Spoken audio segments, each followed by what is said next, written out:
Can you see that now? Looks Yeah. great. Okay. So first of all, thank you so much, Christy, for that introduction, and Mr. Burge, Charles, thank you for allowing us to come here and do the presentation for y'all. As Christy was saying, take the SH out of IT. That's what we're going to learn a little bit about today. So I'll just kind of go ahead and jump into it.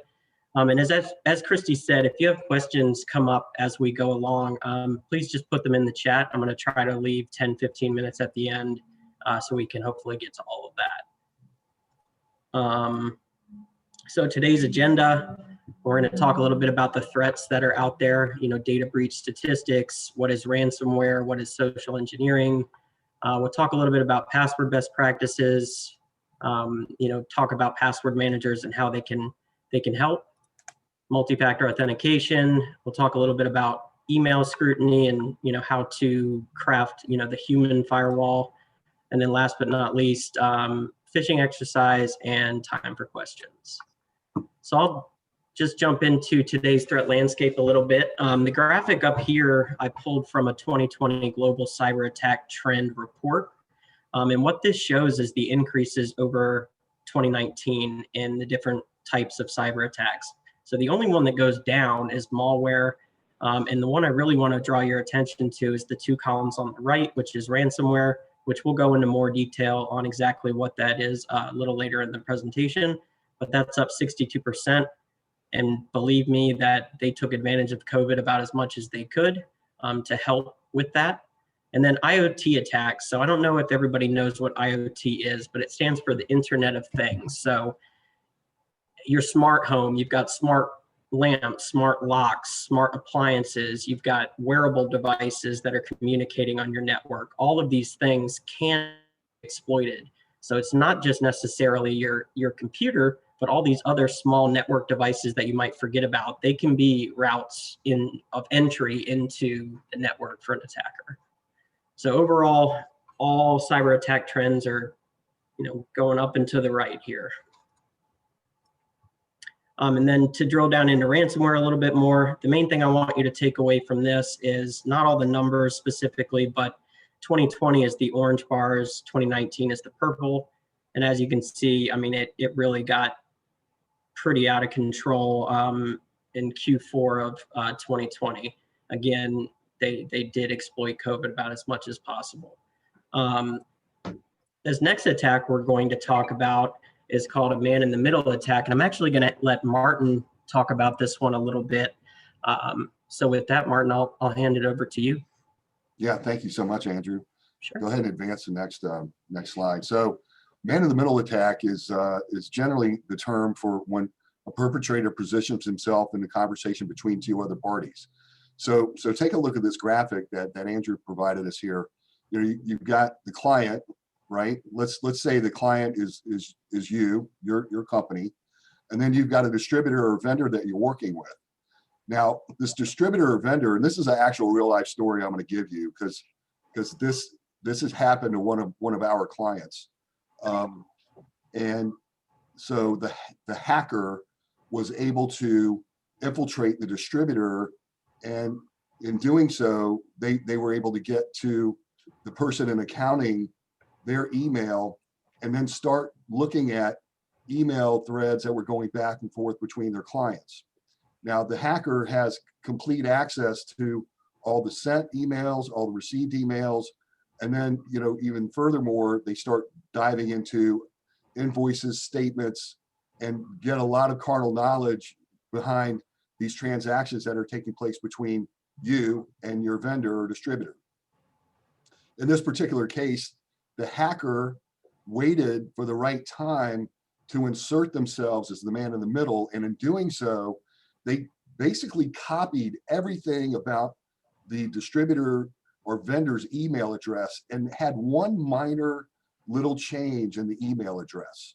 And it's so subtle that if you're not looking for it, then you have no idea that you're actually dealing with someone else.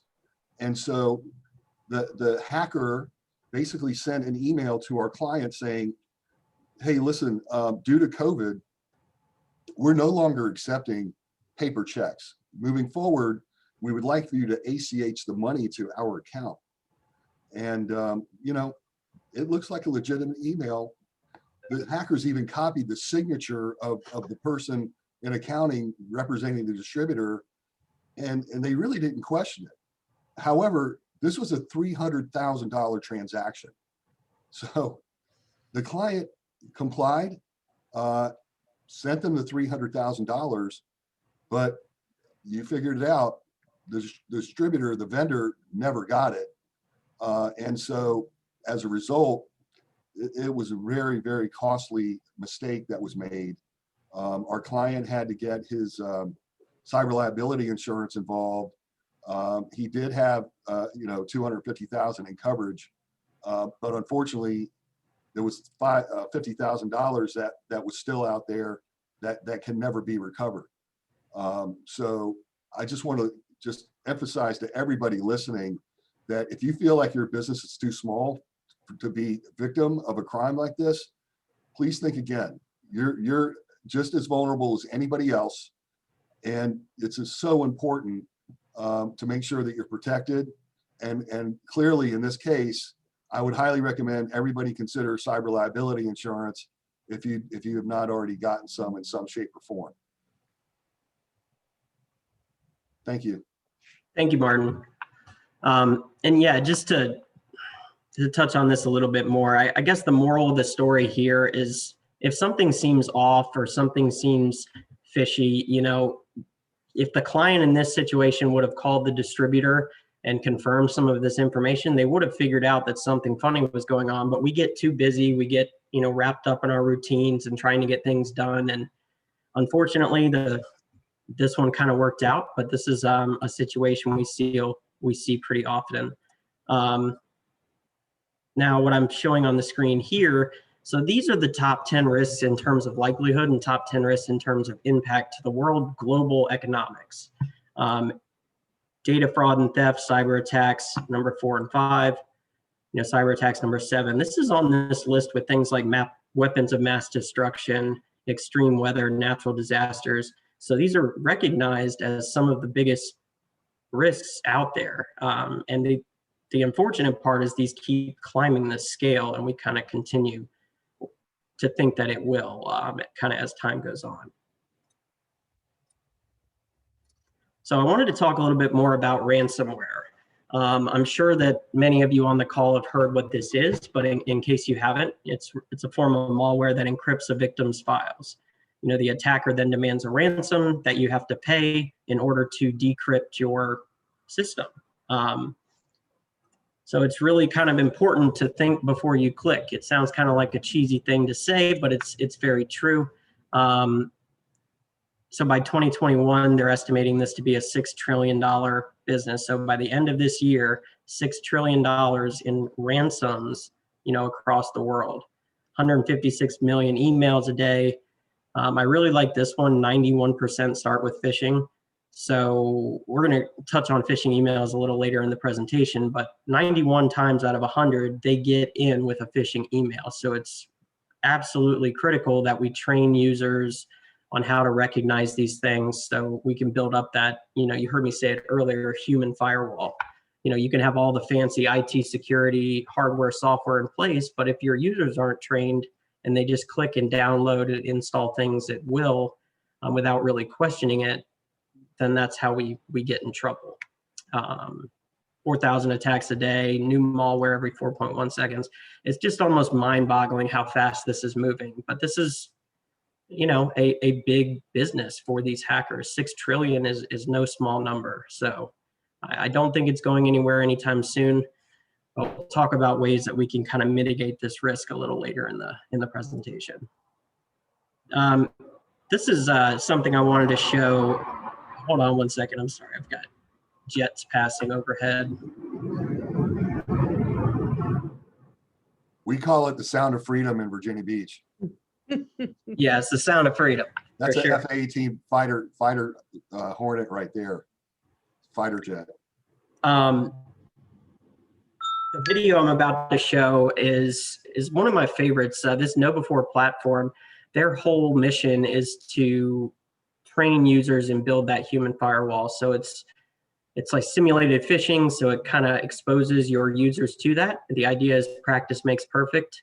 And Kevin Mitnick is their chief hacking officer. And a quick background on him, he actually used to be one of the FBI's most wanted for hacking. He got caught, did his time, and now he's what is referred to as a white hat hacker. So he's a hacker, but for the good guys. He consults for Fortune 500 companies, things like that. And what he's going to do here in this video is demonstrate kind of what we expect ransomware to morph into. You know, a lot of people come to me and say, well, all of our email is in the cloud. How can that be encrypted? Well, he's going to show you just how right here.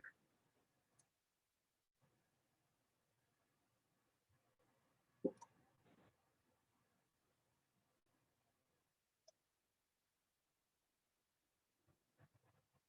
you all hear that okay? No sound? No, I don't hear anything. No sound. Well, that's good.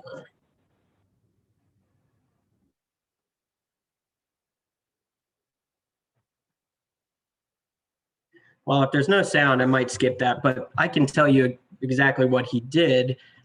He has a friend, another hacker buddy, that wrote a form of malware that actually, when he clicked on the email, and it looked just like an email from Microsoft. You know, it said you need to authorize this company to be able to interact with your data in Microsoft Office 365. It's those kind of messages that you have to confirm when you're adding things to Office 365. So it doesn't look that out of the ordinary, but as soon as he did that, all of his email here came up as encrypted.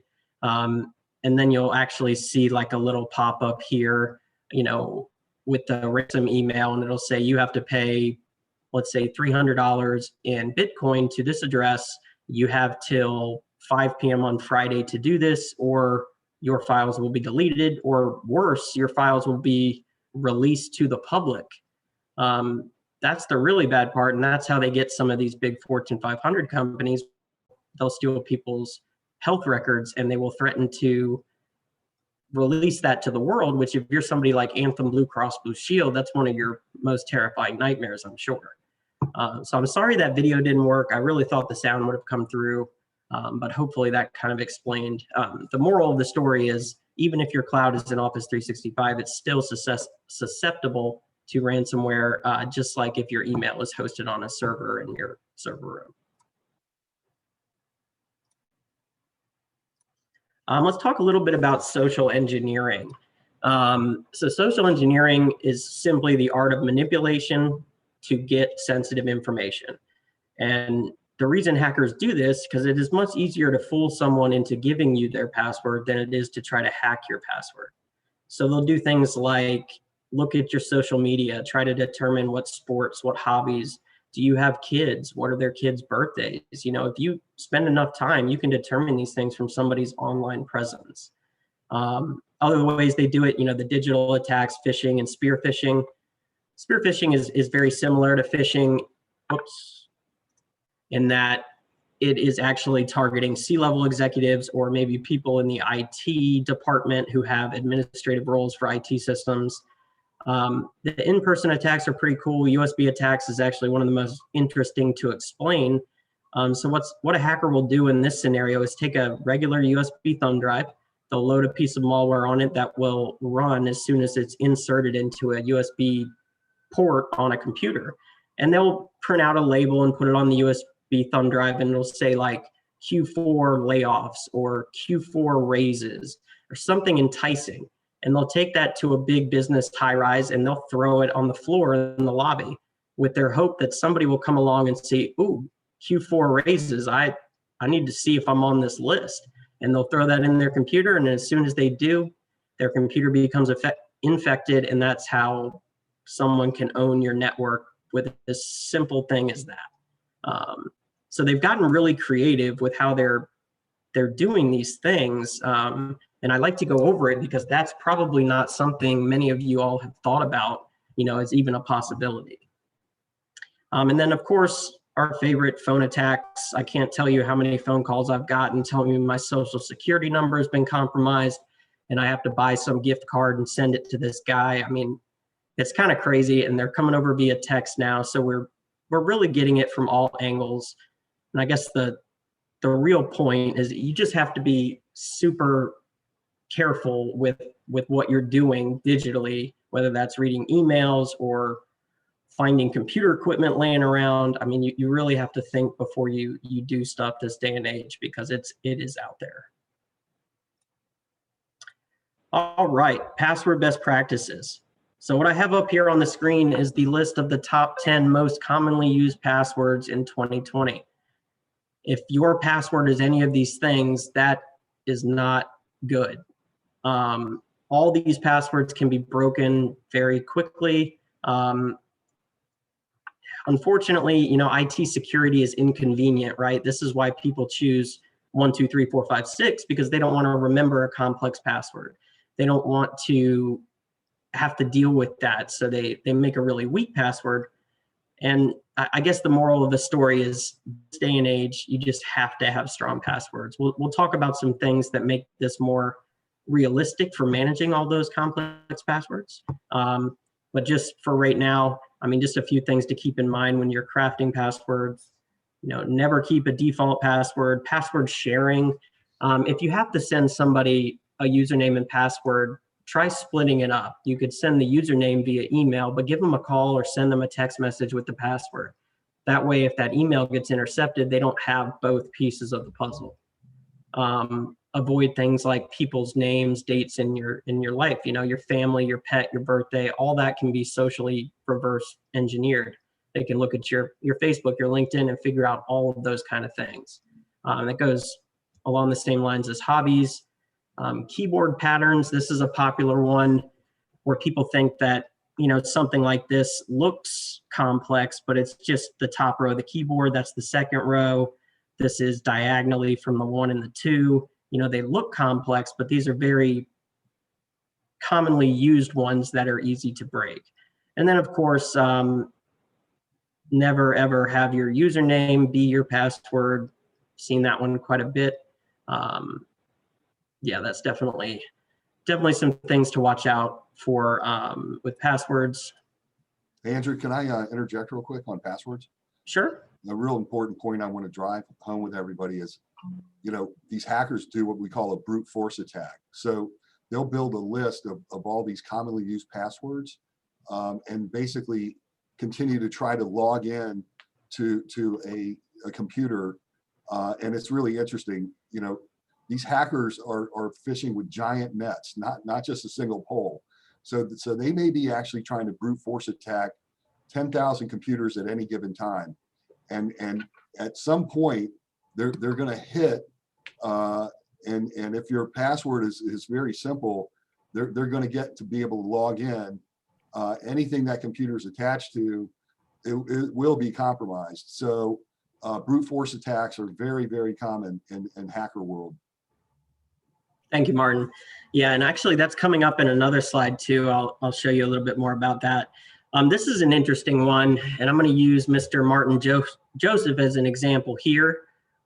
This is Mr. Martin Joseph. He has a password he really likes. It's easy to remember. He's used it for years, and he uses it for his LinkedIn, his Facebook, his email, and his bank. Well, what happens next is, let's say LinkedIn gets hacked. Hacker A comes along, steals 100,000 sets of credentials for LinkedIn. Well, of course, he can sell those, put them on the dark web. Hacker B comes along, buys those LinkedIn credentials, and he's hoping Mr. Martin Joseph, like many other people, use the same password across different services. So he will go on to Martin's social media, figure out what he uses for email, kind of reverse engineer that. And since it's the same exact password, he can get into the email. And then once he has that, he has his bank. The point I'm trying to get across with this is, it's not necessarily your computer getting hacked that can result in a breach. In this case, it was LinkedIn getting hacked, and it was poor password etiquette that resulted in your other systems being hacked. So definitely stuff to keep in mind. We actually have a tool at our company that we can put in a domain name and search the dark web and find credentials for sale. And I'm telling you, there are a lot out there. I've yet to find a company that doesn't have some credentials out there for sale. Now, granted, not all of them are correct. It's criminals posting passwords on the dark web, but still, it's kind of scary when you think about it, and it just really reinforces the idea of password etiquette. And we'll talk a little bit more about that on the next slide. This is one of my favorite things to go over. So I know there's a lot going on this chart, but what you'll see along the top here is, the number of characters, numbers only, lowercase letters, upper and lowercase, and then over here on the right is numbers, upper, lower, letters, symbols, all of it. And you can see this goes along with the brute force attack that Martin was talking about. It's a program that instantly tests all the possible combinations. And if you have a really short password that's numbers only, it'll be instantly cracked. Lowercase letters only, instant. Where we really want to be is in this green category over here. So use numbers, uppercase, lowercase letters, and symbols. And then it goes up exponentially when you look at the number of characters. If you look down here at 18 characters, that's 7 quadrillion years. So I had to look that number up because I'd never even seen quadrillion done before. But the point is, you have to do complex passwords with numbers, upper, lower, and letters and symbols. And then you have to make it decently long. And we'll talk about some strategies next that'll help with that. So what a lot of people don't know is that, your password doesn't have to be just a password. We like to say passphrase. So Johnny jumped over the blue balloon with exclamation point, with spaces, perfectly fine for a password. That's a very long password, something that's easy to remember and something that would be near impossible to crack. Avoid song lyrics, famous quotes, use words that don't go together. We like the noun plus number plus verb plus symbol. Chocolate 12 leap percentage. If I look back at my handy dandy, brute force chart, that takes 1 trillion years to brute force that password. India 714 rationalize asterisk 7 quadrillion years to brute force. So these aren't like super difficult things to remember. It's not some crazy string of letters and numbers. Stuff like this, or a passphrase like a sentence, be something that's complex and easy to remember. And then remember one passphrase for one site. We're going to talk about password managers next, which make that tenable. And then last but not least, just don't overcomplicate it. If it's too complicated, you're not going to stick with it. But that's really where the password manager comes into play.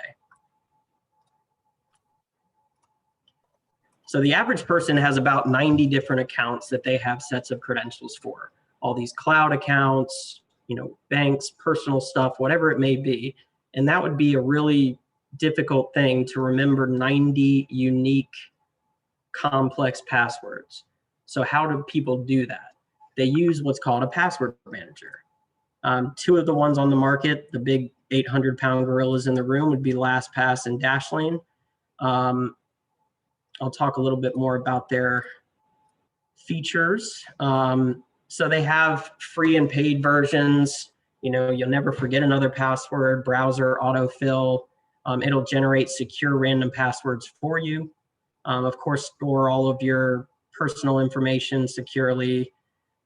Cross-device syncing, so you might change a password on your cell phone, when you're out and about, and that will actually sync back to the Dashlane or the LastPass cloud and update the password. So then next time you go to log in on your computer, you're good to go. The other cool part is the automated analysis of reused passwords.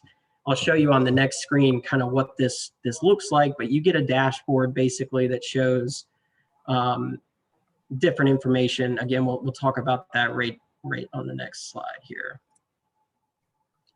So this is what the Dashlane dashboard looks like. It'll tell you your overall security score. What I really like down here is it'll kind of highlight what it considers to be weak passwords. It actually has dark web monitoring built in, so it will show you if any of your passwords have been compromised, and even shows you how many times you've reused a password.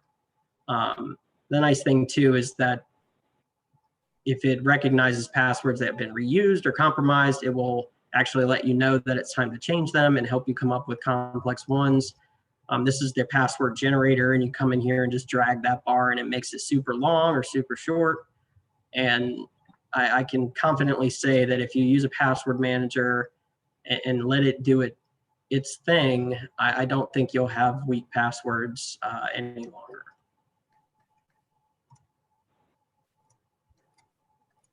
Now, multi-factor authentication.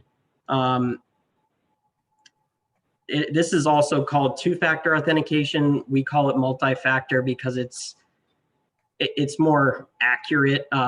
Two factors, because sometimes they're different ways to do it. And what I have shown up here is kind of how the Duo multi-factor works. You would put in your password, then it would send you a push notification on your phone. So you click yes or no, and then those two things together give you access. They have hardware tokens and stuff too. I don't know if anybody has familiarity with these types of devices, but let's say you implemented multi-factor authentication and you, for whatever reason, didn't want to put the Duo app on your cell phone because it's your personal phone. You could use something like this YubiKey. That's what this little USB key is called. And you just stick that into your computer when you need to authorize the MFA prompt, and you wouldn't even need a cell phone. So it's pretty cool like that. We have clients that work in the shipbuilding industry, for example, and sometimes they might be down in the hull of a ship with absolutely no cell service or internet service. So they've kind of thought that through with MFA. So regardless of your situation, it's something that can really help.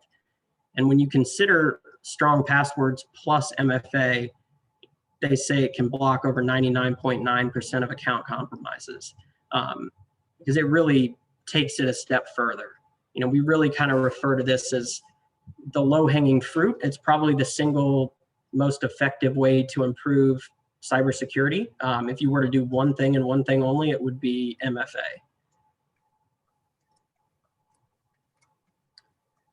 So again, like if you take nothing else away from this presentation today, you know, really remember MFA.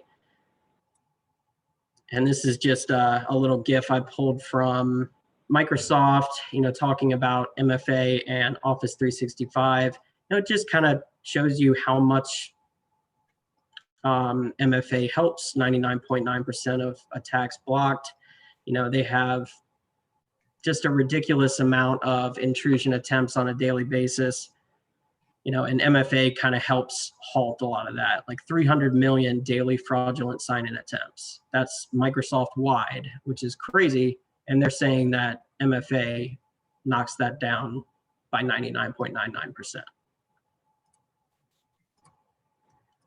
Email scrutiny. So you've heard me say it a couple times, the human firewall. So what this refers to is, yes, you can have all the hardware and software in place, that the antivirus and the backup solutions and everything, but it still requires user interaction. So if a user gets an email and downloads, clicks, replies, whatever it may be, and he lets somebody into the network that way, then all of that fancy IT security hardware is kind of for naught. So a solid cybersecurity posture has to involve hardware, software, and training. So you have to train the users, and what this little graph here shows is kind of when you're using that know-before platform and you're sending out the baseline phishing test, which it's effectively like a fake phishing email campaign. We see who clicks on it, who doesn't click on it. Then we go through security awareness training, and then we set up recurring phishing tests. So your users are constantly practicing these skills. And over time, and we've seen this with so many clients, the phish-prone percentage drops. So the practice does help users become really cybersecurity aware, and they are able to recognize, you know, the signs of a phishing email and report those as intended versus falling victim to them. But just some things to kind of pay attention to. You know, a lot of you probably know this information, but I think it's so critical and important that it's important to maybe touch on it again here. So you want to consider, you know, who the email's from. You know, is it a weird from address. Usually with phishing emails, it'll have something funny going on in there. It'll be a little off, maybe missing a letter like Martin was talking about in our client example. Who's it to? Are strange people copied on it that shouldn't be? You know, did it get sent to you at 3 o'clock in the morning like this one shows? That would be something that should spike your attention to. Urgent notice, a lot of these phishing emails will make it sound like it's absolutely urgent. They'll instruct you to click on this link and do this thing like right now, because they're trying to get you to click on these links or download these things. So most phishing emails will direct you to take some sort of action, which might not be the case in regular emails. And then the content, the body itself of the email, a lot of times these phishing emails are broken English, you know, there'll be grammatical mistakes, errors and things like that. So there are a lot of red flags, but this is something that would be covered in the cybersecurity awareness training, because I wouldn't say this is common knowledge. And what we've seen too is that these phishing emails keep getting harder and harder. We're actually going to run through a little example here. Everybody orders from Amazon, I'm sure. And this is a harder to spot phishing email example. And I'll kind of click through here just to show you the things that, you know, should grab your attention. You know, do you normally receive emails like this at your work email? You know, they'll spoof the organization's email domain. Notice how it says at amazonpurchase.com. I'm pretty sure it should say this amazon.com. Grammatical errors. You know, it's telling you to click on the order number to view the details about the order. So it's directing you to click on the link. You always want to hover over links to see if they look funny. Usually there'll be all kinds of gobbledygook in there that doesn't really make a lot of sense. So definitely hover over links.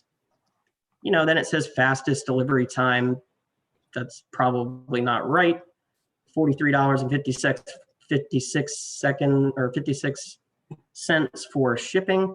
I don't think that's something that happens with Amazon either. But yeah, this is just the kind of stuff that your users would practice, you know, with a product like KnowBe4, for example. But yeah, lots to kind of watch out for. So Andrew, just to kind of clarify for everybody, so we push out these attacks to our clients with a white hat. So we actually schedule and push out these type of emails to our clients that have subscribed to the KnowBe4 program. So maybe once a month or so, we're sending out different types of attacks that look like this one. And if you have anybody in your organization that clicks on it, you know, then we'll go to the leadership and explain that we had you know, a user that clicked on something, and it gives them an opportunity to kind of like re-look at their computer hygiene. Exactly. Thanks, Martin. And that's about the end of the presentation there. I know we went through a lot, and I wanted to save some time at the end for questions, comments, concerns. So Christy, I'll hand it back to you. I'm not sure exactly what we have in the chat. I'm going to let everybody introduce themselves if they have a question, and we'll just do it that way. Sure. There are some mentions in the chat about how people handle it in their company. Leslie said, in working with my IT company, we made sure that all workstations had a setting that software would not be able to install without the IT administrator password. Yeah, that's a great point. Many of our clients don't have what is referred to as local administrator rights. So, you know, most people don't need or shouldn't be just installing anything they want, right? Like, the good way to do it would be to have an approved list of software and then a specifically denied list of software. No? Not in my company. Okay. We have 5 workstations on the floor. We're small. And the staff have been known to go roaming on weekends and changing backgrounds to their likings and doing design work on company time. So we've stopped all that. We've basically locked down the system so they can only go to one site, one website, and away they go, and that's it. Like, Yeah. they've been told no. Well, that's kind of the way you have to do it, is just take that ability away. And if they really need something, the IT department can do that for them, and they'd be able to also advise on whether that's a good or a bad idea that they install, whatever that may be. Well, they're not allowed, so. Good. We Brendan? Oh, go ahead, Brendan. Yeah, thanks, Andrew. So a question, we do network security audits and network penetration tests for, well, every couple of years. Okay. And is it something that you guys recommend to do annually because the pace at which these guys are changing and like all the hackers and the changing in technology? I guess there's obviously the pandemic has challenged people, but network penetration tests and network audits aren't inexpensive, and they're, at least in Canada, they're like between $15,000 and $20,000. So, is there a recommendation to do that annually? Like, what's your thought on that? So I think it kind of depends on what industry you're in. If you have compliances and things like that to worry about, we deal with a lot of clients that are Department of Defense subcontractors, and we do their penetration testing quarterly. It's like an ongoing thing. Yeah, so I would recommend it. I think for what you guys are doing in the textile industry, I think once a year would be sufficient. Okay, so we're doing it every couple, but Okay. So it is something you're thinking should be done annually. It's just like we're not. I think it should be done at least annually. Yes. Okay, like we're not rocket scientists, but we're Sure. like, for instance, all of our personal data is like all of our HRIS data is all hosted by ADP, for instance. So it's already on a very secured, very monitored. Yeah, it's their responsibility. Absolutely, for sure, and we pay them dearly for that. But laundry data isn't like gonna rule the world one day. So I guess we're just trying to balance what's the right thing to do from obviously we don't want to be down. And I think the big potential liability for us is not being able to run our systems, not necessarily the data that we have, because most of us aren't collecting. Well, at least I can only speak for people like myself. We're not collecting credit card information and financial information and exchanging that kind of information. So that's why we've kind of evaluated and said, okay, let's do this every 2 years. But is all of your IT equipment local? Like, do you have a server there in your building? It's a combination, to be honest. Okay. Our production server is something we have decided to host locally, but our emails in the cloud, our HRIS systems in the cloud. Okay. And we have a very strong fiber support. We also have a wireless backup internet connection. So, Nice. it's just one of those things. And trying to convince my board to add another $20,000 to our budget every year, it adds up over a course of period of time. So I just wanted to get your perspective. And one thing you could consider too is trying to go all cloud. When you consider like Microsoft Azure, for example, I mean, it doesn't get much more best practice than Microsoft or Amazon Web Services or Google Cloud. So putting your data there, just like it is super secure with ADP, could work for that rest of that data too. Yeah, I think the balancing act for me on that is we have a very strong fiber connection, but there is lots of construction and fiber connections have been known to be cut, and all of a sudden then our production servers are down and we've got a problem. So that's why we've made the decision to locally host it in a virtual environment on redundant servers inside of our facility, so we don't have any issues. So yeah, it's cool that you have a backup wireless connection too. Yeah. That was a good idea. Just in case, you never know. Yeah. Thanks for your time. Appreciate your time. Oh, absolutely. Yeah, Brendan, I might want to also recommend maybe considering adopting some type of security framework. I know that there's a general business security framework that could be appropriate for your industry, and it involves not only the nuts and bolts of cybersecurity, but it also has a lot of policy involved in it as well. And so adopting that as an organization clearly would enable you to be more secure. And as well as if you were to ever apply for cyber liability insurance, Yeah. knowing that you had that framework in place, your policy and premium would probably be much less. Yeah, we went through that, to be honest, Martin, a couple of years ago when we actually got cyber liability insurance. We've only had it for 2 years now, and when we did that, we learned a lot through that process. To be honest, the insurance carrier kind of schooled us on what we needed to do from that perspective. So it's a good point for sure. And I did see the request to maybe send out the link for that ransom cloud video. So I'm putting that in the chat. And I just put in there also, Brendan, for you, there's the NIST cybersecurity framework stuff. So NIST is just the National Institute of Standards and Technology. They're kind of the guys who design these frameworks and things like that. And they're free, which is pretty nice.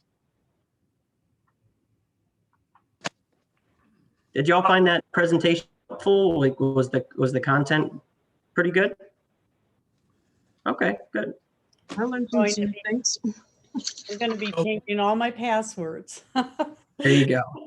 One thing I wanted to add is that Andrew's my contact with 360 IT, and him and I, we talk frequently. And if one thing that Andrew changed that we were able to do, or I think benefited us, is we do have a quarterly meeting that we meet. Obviously, right now it's via Zoom, and he has a whole hit list of all the computers, what needs to be updated, what are we doing on, we've talked about the phishing emails to see if we can trick one of our employees into clicking on it just as a security.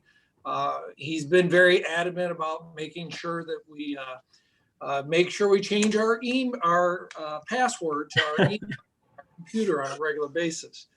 And if you're not doing that, I would highly recommend that if you're not meeting quarterly with your IT people, we're small, so it's an independent company that we use.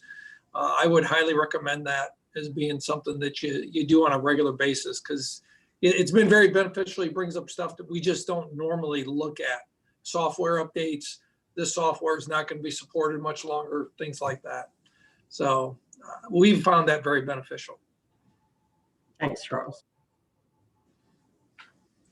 It looks like in the chat, there's some messages too of different known hacks. The city of Saskatchewan in Saskatchewan, they had Yeah, I saw that, $1 million. And then also the BCM. Is that a bank, Ramon? Yeah. Oh, yeah, for Ramon, it's a bank. Actually, it's us. We Oh. were, the BCM was a victim of a ransomware last May. Oh, no. Yeah, Wow. not How a did fun it- event. How did it happen, Ramon? Did you guys figure that out? We figured out it was through some phishing. Okay. We think that it's our store clerk that received what looked like a bill of lading or an invoice from what looked like one of our supplier. She clicked on it, and the malware was in. Wow. Yep. Sorry, I didn't think about the initials. I thought I wasn't thinking about the laundry. One of the things that again, one of the things that even- sorry, Ramon, go ahead. Yeah, even though, and you were right, Brandon, we're not NASA or we're not the FBI or anything like that. What we were afraid of was that we were running our payroll was run through an internal server. So we were afraid that they got personal data on our employees, which was our biggest concern. And since then, we've actually externalized our payroll to make sure nothing was here. Basically, all the rest of the data is insignificant, like to know that next quarter we're going to buy 3,000 blankets at $1.50 is of no they can publish that on the dark web. We don't care. The thing is that morning, none of our computer system were working. That means Envision from Ecolab. That means ABS, our ordering system. That means our link to Spindle. Everything was down that morning. And we found out at that time that they're very creative in their ways of blocking us out. Like from our external IT people, they told us that they must have been in our system a couple of weeks prior to their attack to monitor what we were doing, what time we were doing backups and everything, because basically the first step of their attack was to actually disable our backup system. Yeah. So even though we were taking backups internally and externally, we actually had some external backup, but they found a way that during a backup phase, they corrupted the external backup. So we thought we were covered. Like we said, okay, it's not working. Internal backup server is down. Okay, call the IT company. Can we reload the external backup? No, the external backup is corrupted also. So we ended up with nothing. And Did you have to pay the ransom? Nothing is not just rocket science. It's every little Excel file that your receiving clerk has built in for truck sequencing or calendar events or a vacation schedule that is kept on an Excel file. All of these were gone. I would tell you we're reaching 1 year and we're still rebuilding some of those little files. Actually, the only one that wasn't affected by it was me, because I'm running a Mac computer. So I have all of my stuff in iCloud. So I was the only one not affected. Raymond, do you know what it cost you? Any idea? Well, actually, what the ransom was, they asked us for $500,000, which of course we laughed and we weren't even able to pay that. We ended up not paying anything because through the discussion, and we actually hired what is a negotiator. I'm wondering if they're not in line with the hackers, but anyway, we were told that that was the best way to do. And through all of that, we were able to at least get enough security that they didn't get any personal information. Because one of the things is our system, even though we had internal server, they were monitored by our external IT company. And when the technician at the IT company saw that there was a problem with the server, they were all going down one by one, he actually closed the VPN. So he stopped the hacking while the files were being encrypted. So only about half of our system or half of our virtual server were encrypted. It still screwed up everything because one of them was our file server, and losing the file server, you basically lose everything. But at least we were confident enough that they didn't get any personal information. So at that point, we decided not to pay.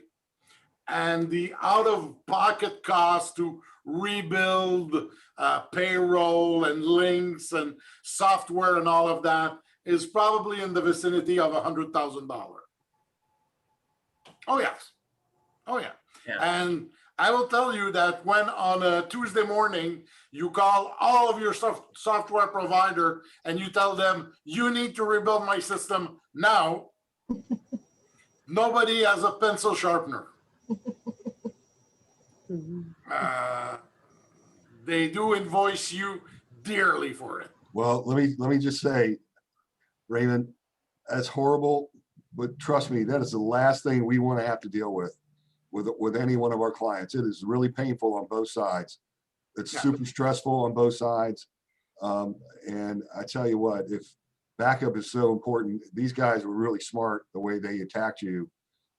I feel really badly, but Man, that's quite an experience to share with everybody. Thank you so much. Yeah, Well, I'm glad you shared that. That really kind of hits home. Yeah, and what we learned through the process is when you actually have an outside backup server, it needs to be down when you're not backupping your files.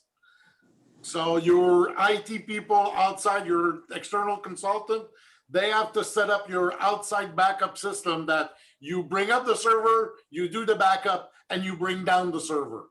So this way, whenever there's an attack, the server is not up.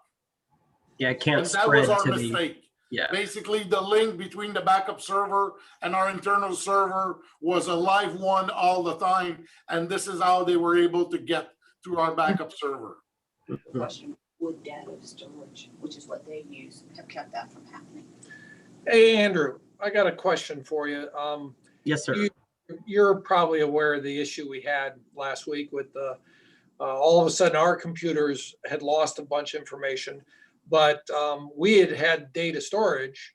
So we were able to rebuild everything from 2 days prior by going back to the data that we had and updating that, because we had lost literally all of our accounting and, But it was they use data Yeah. storage. but the data storage is what really saved us. We were able to only have to rebuild, a day and a half versus going back and rebuild 3 months worth of sales and receivable and everything else. So I don't know if data storage would have been a different type of data storage or data storage. The data, yeah. Data, I'm sorry. Edie's No, correct. okay. That's okay. But yeah, that's one of the backup solutions we sell. Highly recommend them. So I'm not sure what everybody's backup solution is, and I know that wasn't the topic of today's presentation, but if you're in the market, Datto is a good one to check out.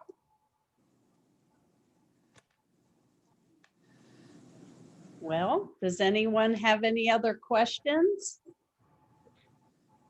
If not, I will share this presentation as well on the website and send it out to everybody.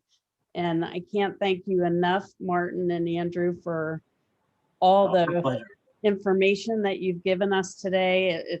I'm sure everyone's going to think about all this stuff after and start looking. And I really appreciate you taking the time for IAHTM. Absolutely. If Absolutely, our pleasure. anyone has any other questions that you want me to ask later down the line, you can email me and I will make sure that those questions get to Andrew. And Sure. Martin. And thank you, everybody, for making this possible today that attended. And I hope everyone has a great day. Thank Thank you. you so much, Christy. Thanks, Thank everybody. you. Thanks, and Thank it's you, nice to everybody. meet, it's nice to finally meet some people that I have seen from names for years. That's right. Nice. That's right. Nice to meet you all. Nice to see you all. Take care, everybody. Thanks, guys. Good one, thanks.